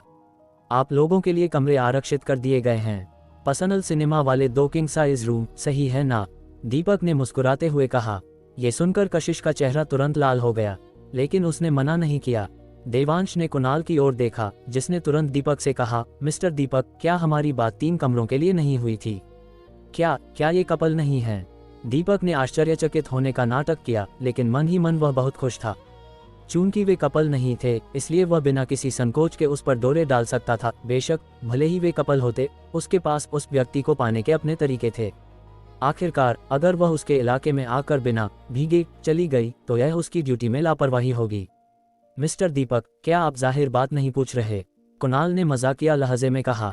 ये सुनकर दीपक ने अपना माथा पीटा। अरे राम, मेरी याददाश्त, इतनी सारी चीजें हैं, सब गड़बड़ हो गया, मिक्स हो गया। माफी चाहता हूँ। बोलने के बाद दीपक ने अपने पीछे खड़े लोगों में से एक को निर्देश दिया कि वह व्यक्तिगत रूप से कुणाल और बाकी लोगों को चेक इन कराने ले जाए। प्रेसिडेंट शाह और आप सभी, मुझे अभी यहाँ कुछ मामले निपटाने हैं, इसलिए मैं पहले निकलूंगा। आज रात मैं कुछ इंतजाम करूंगा और हम एक अच्छी महफिल जमाएंगे। ठीक है, तब मुझसे संपर्क करना, कुणाल ने जवाब दिया। फिर शटल बस में उस व्यक्ति के पीछे हो लिया, पश्चिम की ओर पानी के ऊपर बने विला की तरफ बढ़ते हुए। तटरेखा बहुत लंबी थी, जिसमें कुल 98 विला थे। दीपक ने उनके लिए जो विला की व्यवस्था की थी वे न तो आखिरी थे और न ही बिल्कुल सामने, वे नंबर 86, 87 और 88 थे। भले ही उन्हें विला कहा जाता था, वे वास्तव में स्वतंत्र छोटे घर थे जो साधारण होटल के कमरों से अलग नहीं थे, जिनमें केवल एक बेडरूम और एक बाथरूम था, जो मुश्किल से विला कहलाने लायक थे। तुम लोग इतनी देर तक कार में थे, थोड़ा आराम कर लो, हम रात के खाने के लिए फिर इकट्ठा होंगे, कुणाल ने मुस्कुराते हुए कहा। और ये देखकर कि देवांश और अन्य सहमत हो गए, वह नताशा को विला 88 में ले गया। विला में प्रवेश करने के तुरंत बाद नताशा ने कुणाल को नहाने के लिए कहा, जबकि उसने खुद अपना फोन निकाला और एक संदेश भेजा। जब कुणाल नहाकर बाहर आया तो उसने पाया कि नताशा का मूड ठीक नहीं था। क्या हुआ, क्या तुम थक गई हो, कुणाल ने चिंता से पूछा। क्या तुमने नहीं कहा था कि तुमने पहले दीपक की जान बचाई थी? उसने हमारे लिए इतनी दूर इतना घटिया विला क्यों बुक किया? क्या वह वास्तव में सोचता है कि हम यहाँ भीख मांगने आए हैं? नताशा ने ठंडी सांस ली, उसका चेहरा बेहद नाराजगी भरा था। कुणाल उसकी बातों पर मुस्कुराया, ये जानते हुए कि दीपक को पता चल गया होगा कि वह दिवालिया होने वाला है, इसीलिए वह इतना भाव खा रहा था। हालांकि जब उसने उस समय दीपक को बचाया था तो उसने किसी इनाम की उम्मीद नहीं की थी, इसलिए वह इसके बारे में काफी खुले विचारों वाला था। हम कहाँ रुकते हैं यह महत्वपूर्ण नहीं है, महत्वपूर्ण यह है कि हम साथ हैं, है ना? इस बार हमने उससे संपर्क कर ही लिया है तो मना करना मुश्किल है। अगली बार जब हम खुद आएंगे तो हम सीधे सुदूर पूर्व की ओर वाला विला बुक करेंगे। नताशा अपने दिल में बहुत असंतुष्ट थी। अगर कहाँ रुकना है यह महत्वपूर्ण नहीं था तो वह उसका पीछा क्यों कर रही थी? क्या किसी अरे गहरे भिखारी से शादी करना बेहतर नहीं होता? इसके अलावा अगली बार, ये हमेशा अगली बार होता है। तुम्हारे पीछे चलते हुए मुझे कितने अगली बार का इंतजार करना पड़ेगा? लेकिन उसने अपना असंतोष नहीं दिखाया, इसके बजाय थोड़े तिरस्कार के साथ कहा, मैंने सुना है कि सुदूर पूर्व की ओर स्थित सूर्योदय विला विशेष रूप से रिजॉर्ट द्वारा सोलापुर के अंडरवर्ल्ड डॉन फरहान कुरैशी के लिए आरक्षित है। आम लोग इसे बिल्कुल बुक नहीं कर सकते, तो दूसरा वाला बुक कर लेंगे। कुणाल को इसकी परवाह नहीं थी, वह नताशा के साथ होने पर ही संतुष्ट महसूस कर रहा था। ये सुनकर नताशा ने कुणाल को बड़ी निराशा से देखा, फिर पूर्व की ओर देखा, उसका चेहरा लालसा से भरा था और धीरे से बड़बड़ाई, कितना अद्भुत होता अगर मैं इस जीवन में उस सूर्योदय विला में एक रात रह पाती। अध्याय 246, छोटे मालिक रणवीर, तुम सोलापुर आ गए। नताशा की बड़बड़ाहट इतनी धीमी थी कि कुणाल ने सुनी ही नहीं, वो तो बस कपड़े बदलने के लिए नताशा का सामान करीने से जमा रहा था। रात के खाने में अभी थोड़ा वक्त था, इसलिए कुणाल ने सोचा कि पहले थोड़ी देर झपकी ले ले ताकि बाद में पार्टी के लिए पूरी एनर्जी रहे। वहीं दूसरी तरफ कुणाल और बाकी लोगों को जाते हुए देखकर दीपक ने अपने आदमियों को कशिश खन्ना पर कड़ी नजर रखने का हुक्म दिया। आज रात उसका इरादा उसे शराब पिलाकर अपनी हवस का शिकार बनाने का था। जब वो लोग वहां से चले गए तो दीपक ने पश्चिम की ओर बने उस विला की तरफ देखकर नफरत से थूका। साला लगभग कंगाल हो चुका है, फिर भी यहाँ मुफ्त की रोटियां तोड़ने की हिम्मत करता है। हाँ, अगर वो औरत साथ न होती तो कुणाल, तेरे पुराने एहसानों की कीमत बस इतनी थी कि मैं तुझे एक कमरा दिला देता, तुझे खाना खिलाने का तो सवाल ही पैदा नहीं होता। जैसे ही उसकी बात खत्म हुई, अचानक उसका फोन बज उठा। कॉलर आईडी देखते ही दीपक की बांछें खिल गईं। छोटे मालिक रणवीर, तुम सोलापुर आ गए। रणवीर गिल और उनके ग्रुप ने सपने में भी नहीं सोचा था कि कशिश सचमुच देवांश ठाकुर के साथ चली जाएगी। उसने ईशा देशमुख की तरफ देखा, इस उम्मीद में कि वो कुछ बोलेगी और कशिश को रुकने के लिए मनाएगी, लेकिन ईशा ने बस लापरवाही से कंधे उचका दिए, कुछ नहीं कहा। मतलब साफ था, रणवीर, मेरा तुम्हारे साथ ऐसा कोई रिश्ता नहीं है कि मैं तुम्हारे लिए उसे रोकूं, जब तक कि तुम मुझे कुछ ऐसा ऑफर न करो जो मुझे संतुष्ट कर सके। रणवीर अच्छी तरह जानता था कि ईशा ने यह महफिल और खास तौर पर उन दोनों को साथ लाने का ड्रामा सिर्फ उन्हें सेट करने के लिए नहीं रचा था। असल में हर कोई जानता था कि ईशा यहाँ खन्ना और गिल परिवारों को अपने पाले में करने आए हैं। हालांकि मिलने से लेकर अब तक ईशा ने नॉर्थ मुंबई के बारे में एक शब्द भी नहीं कहा था, लेकिन जिसकी भी आंखें थीं वो देख सकता था कि वो देशमुख परिवार का प्रतिनिधित्व कर रही है और उसका मकसद नॉर्थ मुंबई की और ताकतों को जितना हो सके अपने साथ जोड़ना है। रणवीर चाहता था कि ईशा कशिश को रोके, लेकिन वो जानता था कि अगर उसने पहले मुंह खोला तो आगे की बातचीत में उसका पलड़ा हल्का हो जाएगा। इसलिए ईशा की मदद की सख्त जरूरत होने के बावजूद वो चुप रहा। आखिरकार उसके पास एक बैकअप प्लान भी तो था, और हुआ भी वही। कशिश के जाने के कुछ देर बाद ही उसे कबीर सेठी से पता चला कि कुणाल और उसका ग्रुप थाउजेंड आइलैंड लेक की तरफ नहीं बल्कि शहर का चक्कर लगाकर नील सागर रिजॉर्ट की तरफ गया है। ये खबर मिलते ही रणवीर और उसका पूरा ग्रुप तुरंत नील सागर रिजॉर्ट की ओर निकल पड़ा। रास्ते में उस आलीशान बिजनेस कार के अंदर, छोटे मालिक रणवीर, मैंने सुना है कि ये नील सागर रिजॉर्ट पहले सोलापुर के अंडरवर्ल्ड डॉन फरहान कुरैशी की संपत्ति हुआ करता था। कबीर सेठी ने पूछा। रणवीर बोला, तुम्हारी जानकारी काफी पक्की है, क्या कोई आइडिया है? चूंकि यह मिस्टर फरहान की संपत्ति है तो उनसे संपर्क किया जाए। अगर वो मदद करने को तैयार हो जाते हैं तो उस कुली को मारना क्या मुश्किल होगा। कबीर ने अपना चश्मा ऊपर चढ़ाया, उसकी आंखों में एक शातिर चमक थी।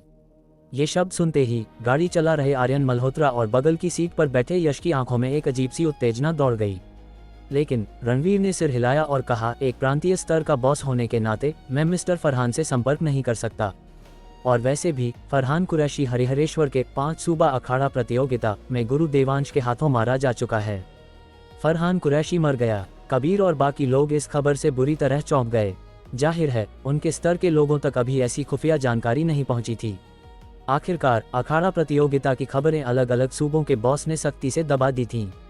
जब तक ऊपर तक ऊंची पहुंच न हो, अंदर की बात जानना नामुमकिन था। रणवीर को भी यह सब अपने खास दोस्तों और दादाजी से मिली जानकारी को जोड़कर पता चला था।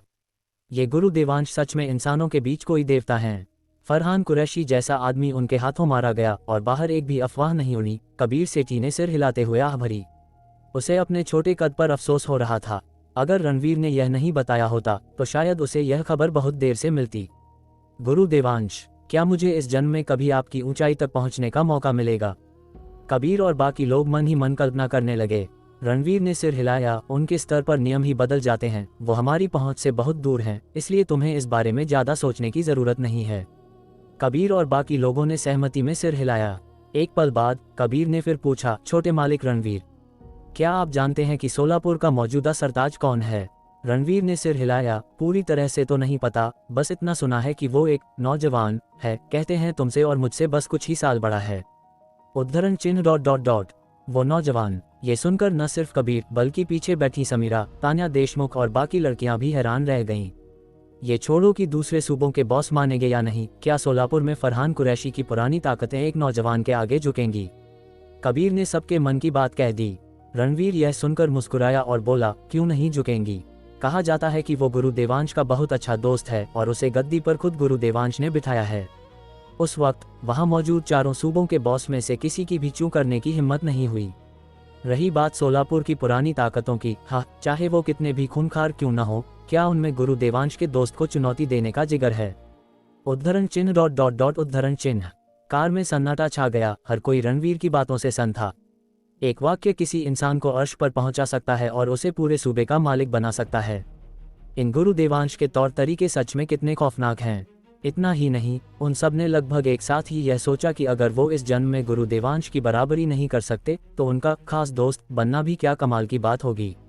रणवीर ने उनके हैरान और सपने देखते चेहरों को देखा, लेकिन उसके मन में कोई व्यंग्य नहीं था, क्योंकि जब उसने पहली बार यह सुना था तो उसका रिएक्शन भी बिल्कुल ऐसा ही था। उसने भी गुरु देवांश का दोस्त बनने के सपने देखे थे। काफी देर बाद कबीर सबसे पहले होश में आया। थोड़ा निराश होकर बोला, मुझे उम्मीद नहीं थी कि सोलापुर का मालिक बदल चुका है, अब रिजॉर्ट में काम करना मुश्किल होगा। बिल्कुल नहीं, रणवीर ने सिर हिलाया, जहां तक मुझे पता है भले ही सोलापुर का सरताज बदल गया हो, लेकिन नीचे के लोग काफी हद तक वही हैं। कम से कम रिजॉर्ट का काम संभालने वाला तो नहीं बदला। छोटे मालिक रणवीर उसे जानते हैं? कबीर ने हैरानी से पूछा। बस एक फोन कॉल की दूरी पर है, रणवीर ने कहा और दीपक का नंबर मिला दिया। जल्द ही दूसरी तरफ से दीपक की उत्साहित आवाज आई, छोटे मालिक रणवीर, आप सोलापुर आ गए, बस पहुंचने वाले हैं, इंतजाम करो। रणवीर ने रसूखदार अंदाज में कहा। ठीक है, मैं आपके लिए रिजॉर्ट के सबसे बेहतरीन विला रिजर्व कर देता हूं, दीपक ने लगभग गिड़गिड़ाते हुए कहा। ठीक है, रणवीर ने कोई औपचारिकता नहीं दिखाए, आखिर उसके लेवल पर ज्यादा विनम्र होना अपनी तौहीन कराने जैसा था। और हाँ, मैंने सुना है तुम्हारे रिजॉर्ट में कोई देवांश ठाकुर नाम का शख्स है। देवांश? दीपक उलझन में पड़ गया। जाहिर है उसने ये नाम याद नहीं रखा था। वो कुणाल और 2 औरतों के साथ आया है, रणवीर ने याद दिलाया। ओह, आप उनकी बात कर रहे हैं? हाँ, वो अभी कुछ देर पहले ही आए हैं। दीपक समझ गया, क्या वो आपके दोस्त हैं? अगर ऐसा है तो उसे जल्दी से उनके कमरे किसी और बढ़िया जगह शिफ्ट करने होंगे। उस खूबसूरत लड़की कशिश खन्ना को छोड़कर मैं बाकी तीनों को नहीं जानता, रणवीर ने साफ शब्दों में कहा। दीपक ये सुनते ही तुरंत समझ गया। और हाँ, इंतजाम कर लो, मैं नहीं चाहता कि वो देवांश नाम का शख्स तुम्हारे रिजॉर्ट से बाहर जा सके।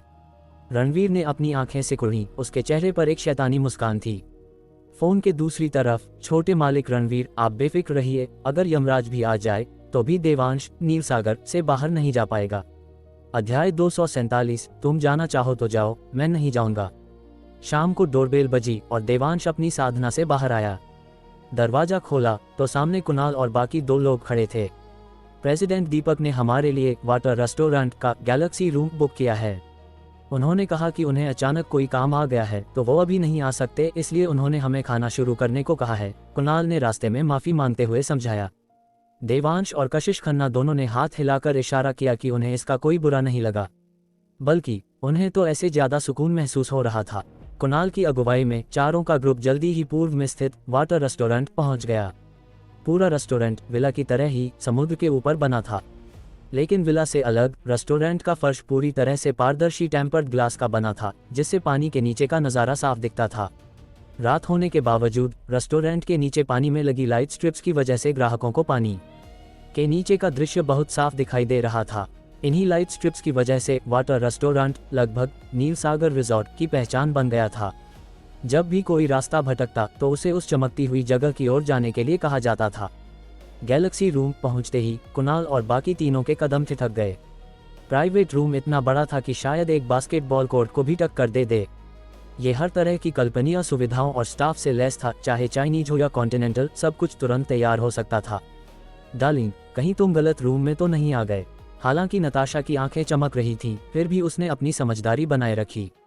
ये सुनकर कुणाल भी थोड़ा अनिश्चित हो गया। उसने अपना फोन निकाला, दीपक के साथ अपनी चैट खोली और खूबसूरत अटेंडेंट को दिखाया। जरा देखिए, क्या ये वही जगह है जो प्रेसिडेंट दीपक ने बताई थी? अटेंडेंट ने दोनों हाथों से फोन लिया, एक नज़र डाली और उसकी मुस्कान पहले से भी ज्यादा खिल गई। जी सर, नीलसागर रिजॉर्ट में हम ही इकलौते हैं जो खुद को गैलेक्सी रूम कहने की जुर्रत करते हैं। तो फिर ये अजीब है, हम सिर्फ 4 लोग हैं, तो फिर क्यों? कुणाल हैरान था, समझ नहीं पा रहा था कि दीपक के दिमाग में क्या चल रहा है। जहां उन्होंने अभी चेक इन किया था वहां से साफ था कि दीपक बेहद मतलबी है और कुणाल को कुछ नहीं समझता। ऐसे में वो सिर्फ उन चारों के लिए इतना आलीशान प्राइवेट रूम कभी अरेंज नहीं करेगा। चूंकि प्रेसिडेंट दीपक ने इंतजाम किया है तो हमें इसे खुशी खुशी स्वीकार कर लेना चाहिए। नताशा ने सीधे कुणाल की बात काटी और फिर प्राइवेट रूम की मुख्य सीट की ओर बढ़ गई। अपनी उत्तेजना को दबा नहीं पा रही थी। वो जल्दी से फोटो खींचकर अपने सोशल मीडिया पर पोस्ट करना चाहती थी कि वो आज कितनी खुश है और उसने पूरा गैलेक्सी रूम बुक कर लिया है। और हाँ, लोकेशन में नीलसागर का वाटर रेस्टोरेंट टैग करना तो बहुत ज़रूरी था। एक बार यह पोस्ट डल गई तो उसे यकीन था कि अनगिनत लाइक्स और जलने वालों की लाइन लग जाएगी। इससे उसके गुरूर को बहुत तसल्ली मिलने वाली थी। हालांकि कशिश ने देवांश की तरफ देखा और उसे लगा कि कुछ तो गड़बड़ है, लेकिन जब उसने देवांश के चेहरे पर वही चिरपरिचित शांति देखी तो उसने ज्यादा कुछ नहीं कहा, बस चुपचाप खड़ी होकर देवांश के इशारे का इंतजार करने लगी। आखिरकार उसके लिए अगर दीपक ने बाद में पैसे भी मांगे तो वो आराम से दे सकती थी, इसलिए कोई टेंशन नहीं थी। तुम्हें नहीं लगता कि दीपक का रवैया बहुत बदल गया है? देवांश ने इशारे में याद दिलाया। कुणाल ने सिर हिलाया, मैंने भी नोटिस किया। तो तुम अब भी यहाँ खाने का सोच रहे हो? डर नहीं लग रहा कि वो तुम्हारे लिए जाल बिछा रहा है? कुणाल, बात इतनी नहीं बढ़नी चाहिए, आखिर मैंने एक बार उसकी जान बचाई थी। इसके अलावा वो अभी हमारी इतनी खातिरदारी कर रहा है, मुझे लगता है इसकी वजह मैं नहीं बल्कि मिस खन्ना है। हालांकि इस संभावना से इनकार नहीं किया जा सकता था, लेकिन देवांश को लगा कि इसकी गुंजाइश बहुत कम है। उसका इरादा जगह बदलने का था, लेकिन नताशा को फोन में मगन देखकर उसने वो विचार त्याग दिया। चूंकि सामने वाले ने खेल बिछा ही दिया है तो चलो थोड़ा खेल ही लिया जाए। वैसे भी वो चाहे जो भी चाल चलें, देवांश को कोई फर्क नहीं पड़ता। वो बस चींटियों का झुंड थे जिन्हें एक उंगली के झटके से मसला जा सकता था। जब कुणाल ने अटेंडेंट को ऑर्डर देने के लिए बुलाया तो उसे बताया गया कि प्रेसिडेंट दीपक ने पहले ही मेनू तय कर दिया है और व्यंजन जल्द ही परोसे जाएंगे। तो उन्होंने थोड़ी देर गपशप की, लेकिन खाने का इंतजार करने के बजाय उन्हें दीपक का इंतजार करना पड़ा और उसके पीछे बिन बुलाए मेहमानों का एक झुंड, रणवीर गिल, ईशा देशमुख और बाकी लोग। प्रेसिडेंट कुणाल चौंक गए ना? उम्मीद नहीं थी ना? दीपक ने दरवाजा धक्का देकर खोला, झुककर छोटे मालिक रणवीर और बाकी लोगों को अंदर बुलाया और फिर मुस्कुराते हुए कुणाल से कहा, कुणाल का चेहरा काला पड़ गया। दीपक, इसका क्या मतलब है? ये वो सरप्राइज है जो मैंने तुम्हारे लिए तैयार किया था। तुम्हें नहीं पता, छोटे मालिक रणवीर और बाकी सब मुंबई के बड़े नाम हैं और उनकी निवेश करने की क्षमता बहुत जबरदस्त है। तुम्हारी कंपनी को बचाने के लिए काफ़ी है। उस वक्त मेरी जान बचाने के एहसान का बदला चुकाने के लिए मैं किस हद तक गया हूँ देखो। बाद में तुम्हें मेरे साथ कुछ जाम जरूर टकराने होंगे। दीपक ने झूठी अपनायत से कहा। बोलने के बाद वो रणवीर की तरफ मुड़ा और कहा, छोटे मालिक रणवीर, ये वही business genius president Kunal Shah हैं जिनका जिक्र मैंने आपसे किया था। इनके प्रोडक्ट्स में बहुत दम है। आप निश्चित रूप से इनकी कंपनी में निवेश करने पर विचार कर सकते हैं। मानना पड़ेगा कि दीपक की एक्टिंग टॉप क्लास थी। वो अच्छी तरह जानता था कि कुणाल और रणवीर के बीच क्या पंगा है, फिर भी उसने ऐसा नाटक किया जैसे उसे कुछ पता ही न हो। लेकिन यही अनजान बनने का नाटक सबसे बड़ा सबूत था। देवांश ने उम्मीद नहीं की थी कि मुंबई का गिल परिवार अपने पैर सोलापुर तक फैला लेगा। परिचय की कोई जरूरत नहीं, हम पहले से एक दूसरे को जानते हैं। रणवीर हंसा, फिर बोला, हम खाने पर निवेश के बारे में आराम से चर्चा कर सकते हैं। तो यहाँ रुककर रणवीर ने देवांश की तरफ देखा। उसके होंठ थोड़े मुड़े और कहा, देवांश, तुम्हें नहीं लगता कि तुम जैसे सड़कछाप फकीर के लिए ये जगह बहुत ऊंची है? ओए गिल, तेरा मतलब क्या है? कुणाल ने मेज पर हाथ मारा और गुस्से में रणवीर की तरफ उंगली उठाई। रणवीर ने कंधे उचकाए और ताना मारा, मेरा मतलब बहुत साफ है। तुम्हें इन्वेस्टमेंट चाहिए, ठीक है, हम बैठकर आराम से बात कर सकते हैं। लेकिन इसे गैलेक्सी रूम से दफा होना होगा। नंगा अपमान, और ऐसा जो इंसान की रूह को कुचल दे। ये सुनकर कुणाल, जिसे इस प्राइवेट रूम से कोई खास लगाव नहीं था, अब उसने ठान लिया कि उसे यही चाहिए।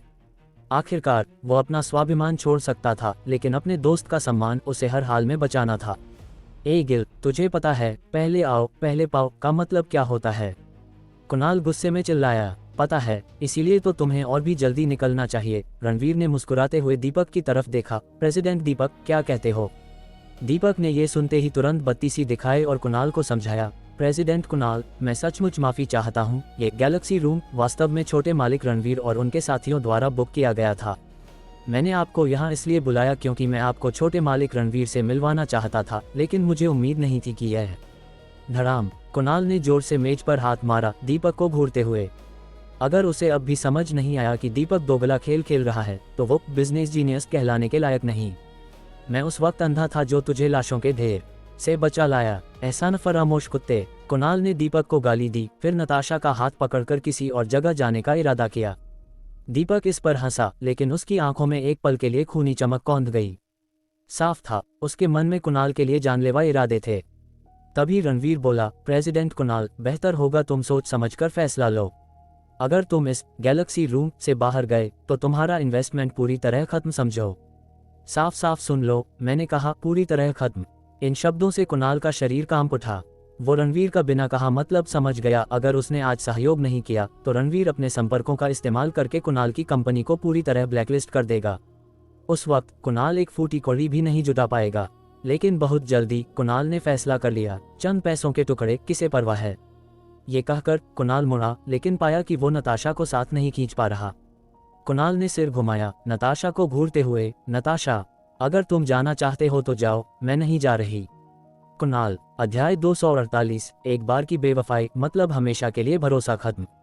नताशा, तुम क्या कह रही हो? कुणाल ने पूछा। उसका चेहरा अविश्वास से भरा था। नताशा अपनी कुर्सी पर बुत बनकर बैठी रही। उसके मुंह से एक शब्द भी नहीं निकला। ये यश था जिसने हंसते हुए तंज कसा। अबे गधे कुणाल, तेरी गर्लफ्रेंड ने कहा कि वो नहीं जा रही। अगर तुझे जाना है तो अकेले जा। हा हा हा।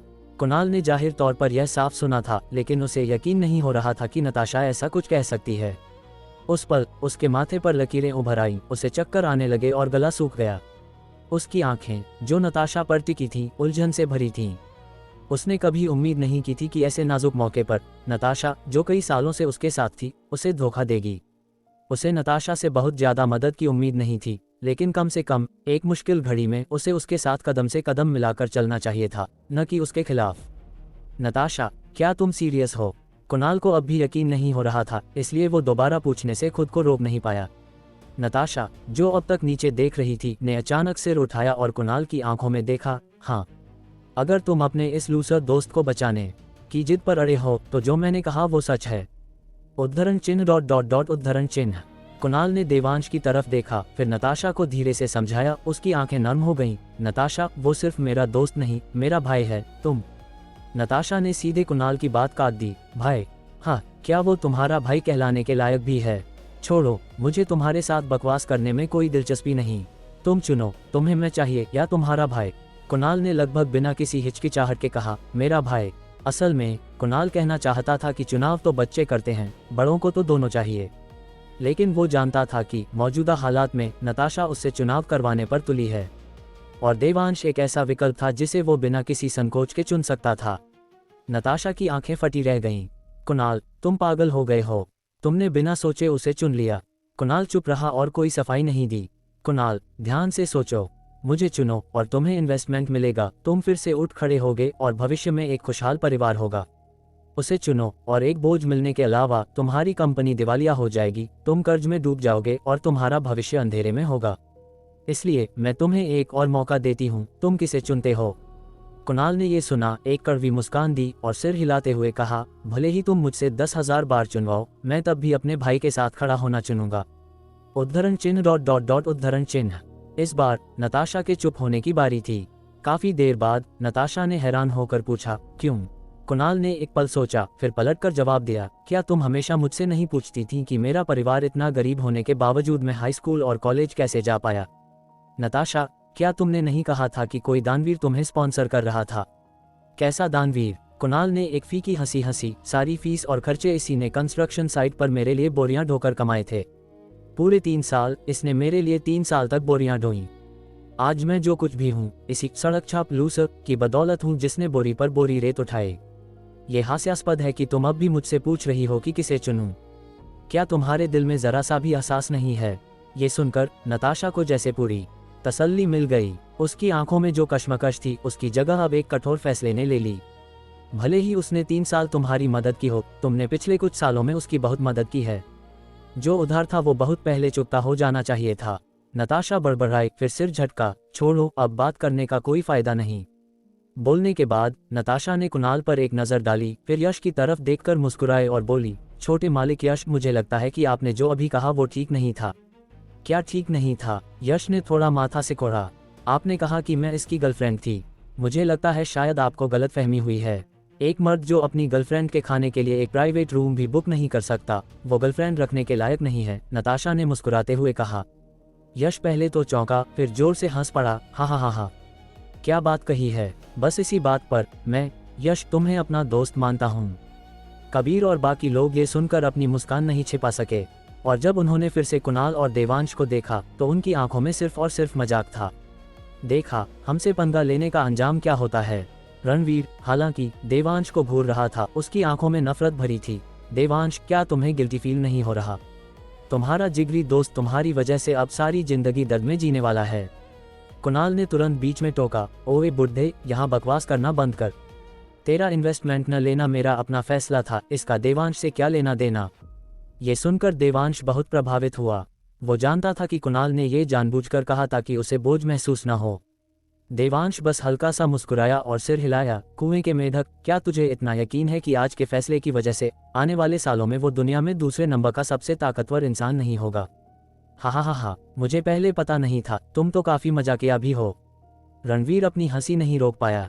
यहाँ तक कि कुणाल, जिसका अभी अभी ब्रेकअप हुआ था, इस पल फुसफुसाए बिना नहीं रह सका। साले, अगली बार डींगे हाँकते वक्त थोड़ा सोच तो लिया कर। मुझे समझ नहीं आ रहा कि इसका जवाब क्या दूं। असल में तुम मुझ पर भरोसा कर सकते हो।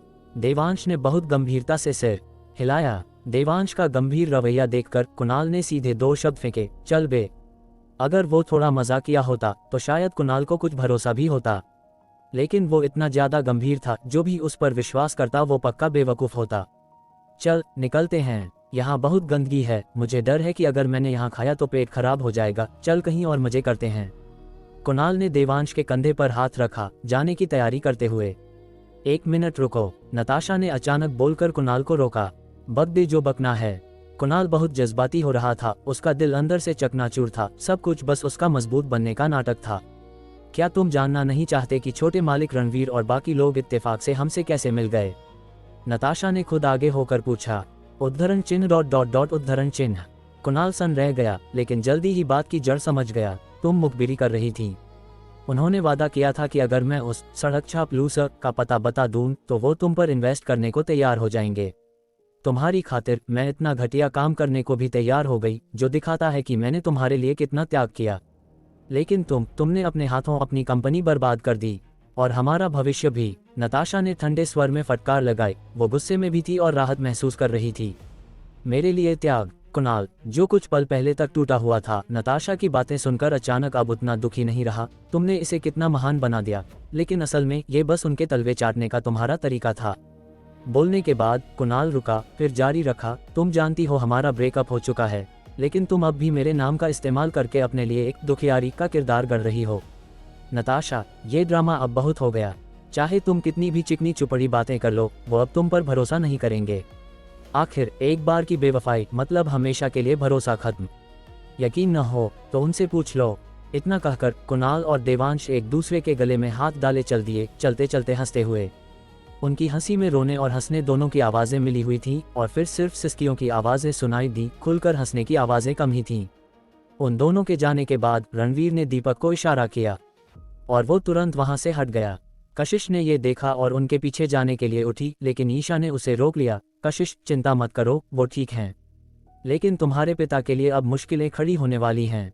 अध्याय 249। यही तो वो जिंदगी है जिसका मैंने हमेशा सपना देखा था। जब कशिश ने सुना कि उसके पिता खतरे में हैं, तो वो तुरंत रुक गई, मुड़ी और ईशा को चिंता भरी नजरों से देखा। मेरे डैड को क्या हुआ? पूछने के बाद उसे जैसे कुछ समझ आया और फिर पूछा, क्या तुम्हारा परिवार मेरे डैड के खिलाफ कोई कदम उठाने वाला है? जैसे ही उसने ये कहा, प्राइवेट रूम में तुरंत सन्नाटा छा गया। सब एक दूसरे को देखने लगे, एक दूसरे की आंखों में सदमे की झलक थी।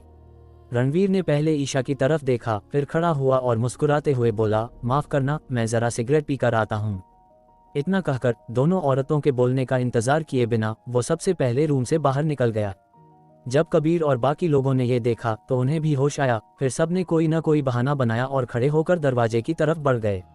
हालांकि वो खुद को तोप समझते थे, लेकिन उनमें इतनी अक्ल तो थी कि कशिश का सवाल एक ऐसा मुद्दा था जिसे छूना उनकी औकात से बाहर था।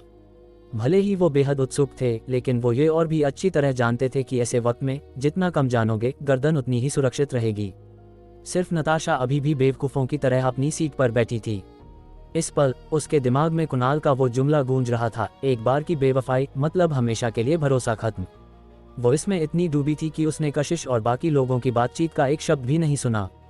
जरूरत नहीं है, तुम सब सुन सकते हो कि मैं क्या कहने जा रही हूँ। ईशा ने देखा कि सब उनके लिए जगह खाली कर रहे हैं, तो उसने सिर हिलाया और धीमे स्वर में कहा। जब रणवीर और बाकी लोगों ने ये सुना तो उनके चेहरों पर खुशी छिपाए नहीं छिप रही थी, क्योंकि इसका मतलब था कि ईशा के परिवार ने आधिकारिक तौर पर उन्हें स्वीकार कर लिया था। उनके लिए, जो मुंबई में अपना वजूद बचाने के लिए संघर्ष कर रहे थे, ये निस्संदेह बहुत बड़ी खुशखबरी थी। आखिरकार उनके परिवारों की मौजूदा हालत को एक शक्तिशाली परिवार के ठोस सहारे की सख्त जरूरत थी, और देशमुख परिवार निस्संदेह उनका सबसे अच्छा विकल्प था। सच तो ये था कि आने से पहले उन्हें देशमुख परिवार में शामिल होने की ज़्यादा उम्मीद नहीं थी, क्योंकि ताकत का अंतर बहुत बड़ा था। इसलिए अब ईशा के शब्द सुनकर उनका उत्साह और जोश सातवें आसमान पर था। नताशा हालांकि शांत रही। जाहिर है उसे नहीं पता था कि ईशा के अभी कहे शब्दों का वजन कितना है। उसे स्वाभाविक रूप से ये भी नहीं पता था कि उसने अभी क्या खो दिया है। उसका दिमाग तो बस इसी उधेड़बुन में था कि कुणाल को धोखा देने वाली अपनी छवि को कैसे साफ करे। वरना अगर रणवीर और बाकी लोगों ने इसे दिल पर ले लिया तो भविष्य में वो किसी अमीर परिवार में शादी कैसे कर पाएगी। ये सोचते हुए वो मन ही मन कुणाल को कोसने लगी। कमीने, जाने से पहले भी मुझे फंसाना नहीं भूला। लेकिन तू रुक, एक बार मेरी शादी किसी रईस घर में हो जाए, सबसे पहले तेरा ही पत्ता साफ करूंगी। इस बीच रणवीर और बाकी लोग सावधानी से अपनी अपनी सीटों पर वापस आ गए थे। रणवीर और बाकी लोगों से बात खत्म करने के बाद ईशा ने कशिश को अपने पास वाली कुर्सी पर खींचा और बैठाया। चिंता मत करो, अंकल खन्ना अभी ठीक हैं, लेकिन कुछ बातें हैं जो मुझे लगता है तुम्हें जाननी चाहिए।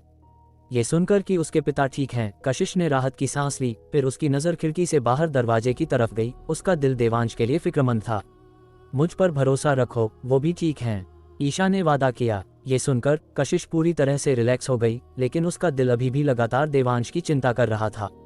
वो जानती थी कि देवांश को लड़ना आता है, लेकिन चाहे उसका कुंग फू कितना भी अच्छा हो, वो फिर भी बंदूकों और चाकुओं से तो डरता ही होगा। और ये दीपक का इलाका था, जहां उसके पास बहुत से आदमी और ताकत थी। देवांश अकेले कैसे निपटेगा। हालांकि ईशा के भरोसे के साथ उसे काफी तसल्ली मिली और ईशा ने कशिश को शांत होते देख चुपके से राहत की सांस ली। अगर वो चली जाती तो उसका ये दौरा बेकार हो जाता, इसलिए उसे रोकने के लिए उसने झूठ बोलने में संकोच नहीं किया कि देवांश और दूसरा लड़का ठीक हैं। वैसे भी देवांश और उस दूसरे की जान ईशा की नज़र में कीड़े मकोड़ों से ज़्यादा नहीं थी, तो अगर वो मर भी गए तो क्या, बस उसके मुख्य काम में कोई रुकावट नहीं आनी चाहिए। सबको बैठा देख ईशा ने रणवीर को खाना लगवाने का इशारा किया, जबकि वो खुद कबीर से बोली, मैंने सुना है कि अंकल सेठी का कैसीनो बब्बन भाई के कब्जे में जाने के बाद से वो घर पर खाली बैठे हैं। उद्धरण चिन्ह डॉट डॉट डॉट उद्धरण चिन्ह। कबीर यह सुनकर सन रह गया। जाहिर है उसने उम्मीद नहीं की थी कि ईशा सबसे पहले उससे बात करेगी, नहीं यह उम्मीद थी कि वो उसके बैकग्राउंड की जांच करेगी। कोई भी जानता था कि उनके परिवार की स्थिति मुंबई में बस ठीक ठाक मानी जाती थी, पूरे महाराष्ट्र के नक्शे पर उनकी कोई खास औकात नहीं थी। लेकिन उसने जल्दी ही खुद को संभाला। जी अभी तो दोबारा काम शुरू करने के कोई आसार नहीं हैं। कबीर अभी भी बात घुमाना चाहता था, लेकिन वो जानता था कि ईशा जैसी औरत के सामने चालाकी करना अंत में उसे बेवकूफ़ी साबित करेगा, इसलिए सच बोलना ही सही रास्ता था। रत्नागिरी में अभी हाल ही में एक कैसीनो खाली हुआ है। अगर अंकल सेठी के पास समय हो तो वो जाकर उसे संभाल सकते हैं, ईशा ने हल्के से कहा। उसने बहुत शांति से कहा, लेकिन कबीर का खून उत्साह से खौलने लगा। कोई भी जानता था कि उसके पिता ने पहले अपनी आधी से ज़्यादा जिंदगी घिस दी थी, तब जाकर उन्हें मुंबई के एक जिले में कैसीनो चलाने का अधिकार मिला था। और अब ईशा के एक वाक्य से उसके पिता सीधे पूरे एक जिले के कैसीनो को कंट्रोल करेंगे। ये तो उसके पिता का रॉकेट की रफ्तार से प्रमोशन था, और यह ऐसा प्रमोशन था जो उसके परिवार की जेबें पैसों से भर देगा। शुक्रिया ईशा मैम, मेरा सेठी परिवार आज से सिर्फ देशमुख परिवार के इशारों पर चलेगा। कबीर खुशी से पागल हो गया। उसने सीधे मेज से वाइन का गिलास उठाया और एक ही सांस में गटक गया। ईशा कबीर के प्रदर्शन से बहुत संतुष्ट थी। उसे सिर हिलाने के बाद उसने तान्या की तरफ देखा। तुम्हारा परिवार रियल एस्टेट में है ना? हमारे परिवार ने अभी सतारा में कुछ ज़मीनें ली हैं और अभी तक सहयोग के लिए कोई डेवलपर नहीं मिला है। ये सुनते ही तान्या का दिल जोरों से धड़कने लगा और चेहरा लाल हो गया। ईशा मैम, मेरे डैडी कभी भी देशमुख परिवार की सेवा के लिए तैयार हैं। ईशा ने सिर हिलाया और रणवीर की तरफ देखा। छोटे मालिक रणवीर, मुझे आश्चर्य है कि दक्षिण महाराष्ट्र के 13 जिलों की सुरक्षा और डिफेंस पर आपके क्या विचार हैं? रणवीर के बेहतरीन आत्मसंयंत्र के बावजूद ये शब्द सुनते ही उसकी आंखें फटी रह गईं और उसकी सांसें थोड़ी तेज हो गईं। ईशा मैम, क्या आपका मतलब? बिल्कुल वही जो तुम सोच रहे हो। ये बस इस पर निर्भर करता है कि ओल्ड मास्टर गिल और तुम क्या सोचते हो। ईशा ने हाथ बढ़ाया, मेज पर रखा चाय का कप उठाया और एक छोटी सी चुस्की ली। रणवीर ने मुठियां भींची, कुछ सेकंड सोचा, फिर अचानक खड़ा हुआ और अपने सामने रखा वाइन का कप हलक से नीचे उतार लिया। मैम, अगर भविष्य में कोई भी आदेश हो तो बस हुक्म कीजिए। ईशा के सिर हिलाने के बाद उसने आर्यन की तरफ देखा। नागपुर में अभी कोई 5 स्टार होटल नहीं है। उद्धरण चिन्ह डॉट डॉट डॉट उद्धरण चिन्ह। बस कुछ ही मिनटों में मेज पर बैठे ज्यादातर लोगों का भविष्य ईशा ने तय कर दिया था। नताशा, जो ईशा के सामने बैठी थी, इस मंजर की गवाह थी और भले ही उसे कोई फायदा नहीं मिला, फिर भी उसका दिल उत्साह से धक धक कर रहा था। कुणाल, क्या तुमने देखा? इस औरत का एक साधारण सा वाक्य किसी इंसान को, यहाँ तक कि एक परिवार की पूरी किस्मत को बदल सकता है। यही है असली हाई क्लास शकल। यही तो वो जिंदगी है जिसका मैंने हमेशा सपना देखा था। अच्छा हुआ कि वो कुणाल और बाकी लोगों के साथ नहीं गई, वरना उसकी जिंदगी बर्बाद हो जाती और उसे इस शकल में घुसने का मौका कभी नहीं मिलता। नताशा, तुमने कुछ गलत नहीं किया। यकीन रखो कि तुम्हारा ये चुनाव तुम्हारी किस्मत पूरी तरह बदल देगा और तुम्हें हजारों की चहेती सोशलाइट बना देगा। ये बहुत बढ़िया है। इस सीढ़ी के साथ मुझे यकीन है कि अपनी खूबसूरती के दम पर मैं जल्द ही इस शकल में अपनी जगह बना लूंगी। मुझे थोड़ा और वक्त दो और मुझे यकीन है कि मैं भी ईशा जैसी औरत बन सकती हूँ। उस वक्त कुणाल, देवांश, तुम्हें मेरे जूतों पर नाक रगड़नी होगी, बशर्ते तुम आज जिंदा बच सको। नताशा ने मन ही मन बेहद गर्व के साथ सोचा। उसे लगा कि उसके दुख भरे दिन आखिरकार खत्म हो गए हैं। वो इतनी उत्तेजित थी कि उसकी आंखों से खुशी के आंसू छलक पड़े। गैलेक्सी रूम में हर कोई मुस्कुरा रहा था, सिर्फ सोनिया और कशिश के माथे पर चिंता की लकीरें थीं। उन्होंने बहुत पहले ही भांप लिया था कि जो ईशा पहले कहती थी कि वो पारिवारिक मामलों में दखल नहीं देगी, वो अब इसी पल नॉर्थ मुंबई की अलग अलग ताकतों को निगल रही है। उसका उन्हें बाहर घूमने के लिए बुलाना एक बहाना था। उसका असली मकसद देशमुख परिवार के लिए नॉर्थ मुंबई के अलग अलग जिलों को हथियाना था, और वो खुद नॉर्थ मुंबई की ताकतों को बाहर निकालने के लिए एक मोहरा बन गई थी। ईशा, मैंने कभी नहीं सोचा था कि एक दिन तुम मेरा इस्तेमाल करोगी, कशिश ने बेहद निराशा के साथ कहा। ईशा की नाजुक भौहें थोड़ी सिकुड़ी। कशिश, तुम्हें बाहर घूमने के लिए बुलाना मेरा सच्चा इरादा था, लेकिन तुम्हारे खन्ना परिवार को मेरे परिवार में शामिल करना वाकई मेरी यात्रा का मकसद था। तुम्हें पता होना चाहिए कि तुम्हारे खन्ना परिवार को सरेंडर करने के लिए मनाना हमारे परिवार में सबसे मुश्किल काम माना गया था। लगभग किसी ने इसे लेने की हिम्मत नहीं की, लेकिन मैंने फिर भी किया। कशिश, कशिश, क्या तुम्हारे पिता सचमुच खन्ना परिवार के 80% शेयर उस शख्स गुरु देवांश को सौंपने के लिए तैयार हैं? ईशा ने कशिश को तीखी नजरों से देखते हुए पूछा।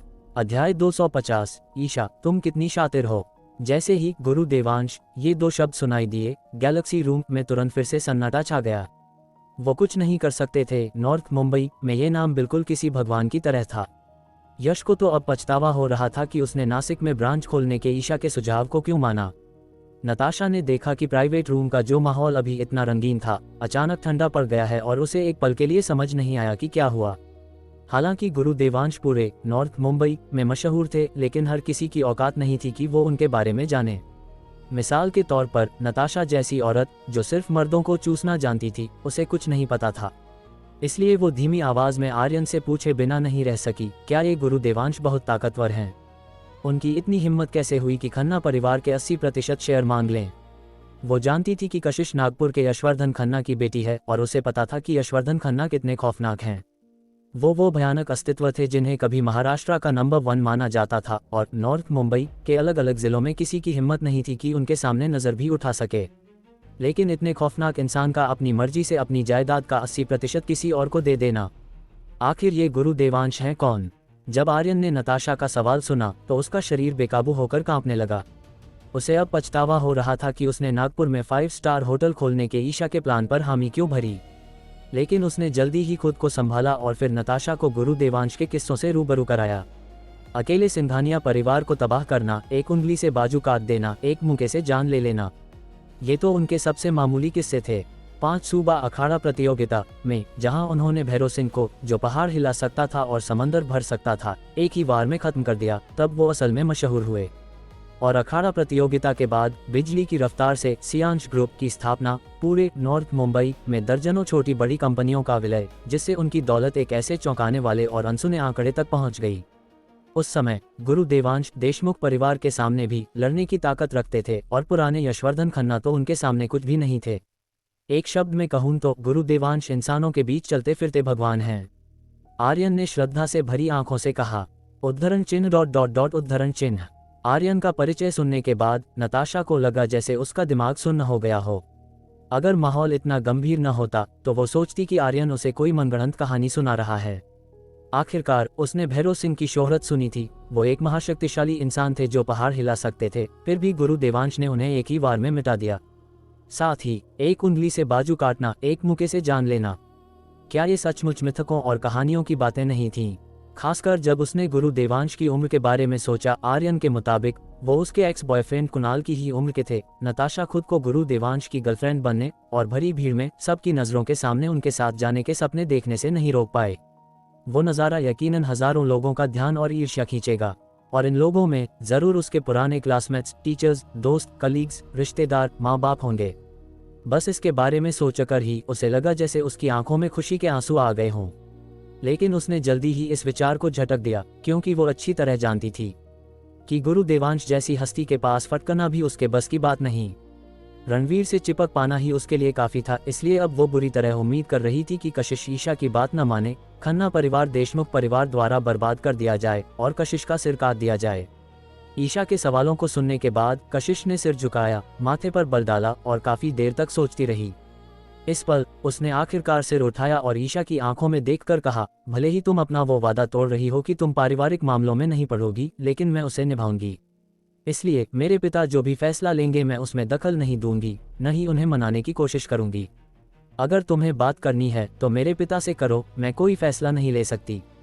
जहां तक नॉर्थ मुंबई को बांटने और फिर उसे टुकड़ों में निगलने के तुम्हारे प्लान की बात है, हमारी पुरानी दोस्ती का वास्ता देकर मैं तुम्हें सलाह देती हूँ कि ऐसा मत करो। आखिर वो शख्स गुरु देवांश उतना साधारण नहीं है जितना तुम सोचती हो। कशिश ने कभी गुरु देवांश को हाथ उठाते नहीं देखा था, लेकिन फिर भी उसे लगता था कि गुरु देवांश साधारण नहीं है।